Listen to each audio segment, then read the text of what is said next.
자, 그리고 또 상계동, 노원구 이런 이야기를 하면 빼놓을 수 없는 인물이 있죠. 바로 안철수 국민의당 대표입니다. 자, 이준석 대표와 안철수 대표 지난 주말에도요 동네에서 깜짝 만남을 가져서 화제가 됐었는데 잠시 후에는요 오늘 공식 회동을 합니다. 이 두 사람 과거의 악연도 상당히 유명하죠. 어떤 악연이었는지 영상으로 확인해 보시죠. 고향으로 돌아온 후보와 보궐선거에서 연고도 없이 빈자리를 찾아왔던 후보의 대결입니다.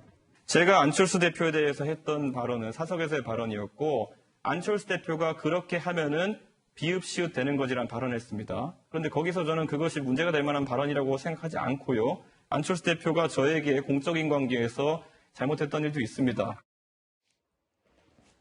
자, 오늘 이어질 이준석 대표와 안철수 대표와의 회동에서는요, 당연히 이 양당의 합당 문제가 거론될 것으로 보입니다. 이 합당 문제를 두고도 양측의 신경전이 계속 이어지고 있죠. 그래서 그분의 대선 주자로서의 경쟁력, 또 선점하고 있는 새정치라는 키워드 이런 것들에 대해서는 아주 후한 값을 쳐드릴 용의가 있습니다. 그때 속값 얘기하신 거 아닙니까? 그렇죠. 속값 후하게 쳐드린다. 쳐드리겠다. 하지만은 그런데 반응이 안 좋아요. 그쪽에서. 당연히 소 말고 딴 것도 같이 들어오고 싶으니까 그럴 텐데 저는 소에 관심이 있는 거고요. 야권 대통합을 속값 흥정으로 여기는 인식은 가장 기본적으로 가져야 될 서로에 대한 인정, 존중, 그리고 확장에 대한 인식이 없는 것이기 때문에 따끔한 지적을 했습니다. 새로운 당명으로 가는 것이 보다 그 원칙 있는 합당 방식에 부합하는 방식인 것이 맞고 그 부분에 대한 가능성은 없습니다. 앞서 들으신 것처럼 이준석 대표는요, 당대표 경선 과정에서 속값은 후하게 쳐드리겠다. 이런 발언을 해서 국민의당 측에서 날을 세우는 일도 있었습니다. 오늘 회동을 앞두고도 국민의당에서는요, 당명부터 당헌, 정강 정책을 모두 바꾸자는 요구가 나왔습니다. 국민의힘에서는 처음 듣는 얘기를 하면서 부정적인 입장을 보이고 있습니다. 자, 최근 몇 년 동안 제1야당 당명이요, 자유한국당에서 미래통합당을 거쳐서 이제 국민의힘으로 여러 번 바뀌었습니다. 국민의힘이 또 당명을 바꾸고 합당을 하는 것, 글쎄요, 힘들겠죠. 이 내용은요, 한겨레 신문이 보도한 얘기 내용이거든요. 그러니까 언론 보도 내용을 가지고 본다면, 아니 국민의힘 쪽에서는 최근에 어쨌든 상승세 아니겠습니까? 네. 아까 처음에 나왔듯이 지금 당원 입당도 쇄도를 하고 있고, 지난번에 재보궐선거도 압도적으로 지금 승리를 했고, 그다음에 이준석 당대표 당선되면서 당에 대한 국민들의 관심도도 높아지고 있는 이런 상황인데 당명을 1년 만에 또 바꾼다고 하는 것이 대단히 좀 부담스러운 상황인 것은 맞는 것 같아요. 그렇겠죠. 예.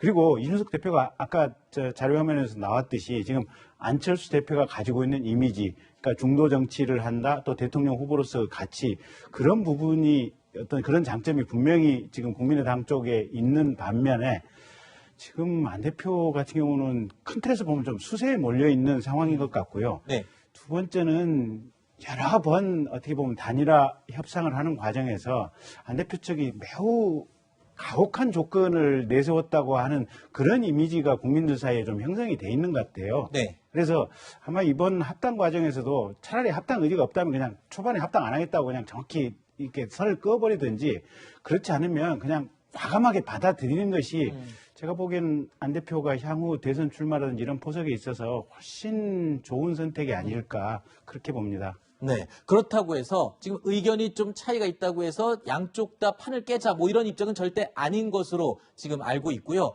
자, 그리고 그렇다 보니까 이 이준석 대표 입장에서는 국민의당을 향해서 일종의 배려하는 입장도 이야기를 했습니다. 들어보시죠. 제가 안 대표님께 그냥 뭐 동네에 계시냐고 여쭤봤고 마침 계시다 그래가지고 차 한잔 하자고 제가 모셨습니다. 지명직 최고위원 같은 경우에는 이제 합당 절차나 이런 데에서 사실 비워놓는 것이 좀 유리할 수 있어가지고 저희가 서두를 필요는 없고 좋은 분을 모시기 위해서 꾸준히 노력하면 됩니다.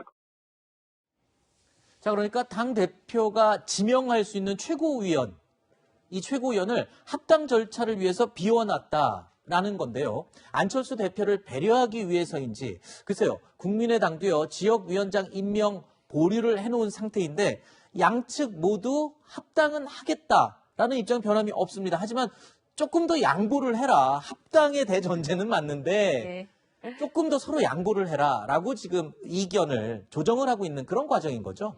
협상의 기술이 필요하고 이제 지렛대로 활용하려고 하는 거 아닌가 싶습니다. 그러니까 지금 이제 국민의힘은 지지율도 올라가고 그다음에 주목 효과가 있거든요. 그리고 대선 후보 유력한 대선 후보에 대한 기대도 있고 당 밖에 있지만 그리고 또 새로운 실험을 해보고 있으니까 이게 성공할 가능성이 있냐 이러면서 너무 주목도가 높으니까 네. 오히려 이준석 대표가 이제 포용력을 보여준 거 아닌가 싶어요. 저는 주호영 전 원내대표한테 좀 이 부분을 맡기겠다 이런 취지로 들었었거든요. 근데 네. 본인이 안철수 대표하고 약간의 앙금이 있잖아요. 공천 때문에 2018년에. 그런데도 불구하고 만나고 그다음에 지명직 최고위원은 합당 절차를 위해 비워뒀다 이런 지명직 최고위원 비워뒀다는 얘기를 하면 상당 부분 얘기를 해준 거거든요. 네. 그러니까 아마 안철수 대표 측에서는 그 국민의당도 지역위원장 공모하다가 그 절차를 보류해 두고 있는 거니까 네. 여지를 열어두고 근데 이제 당명을 바꿔라 이런 부분은 사실 받아들이기 어려운 거니까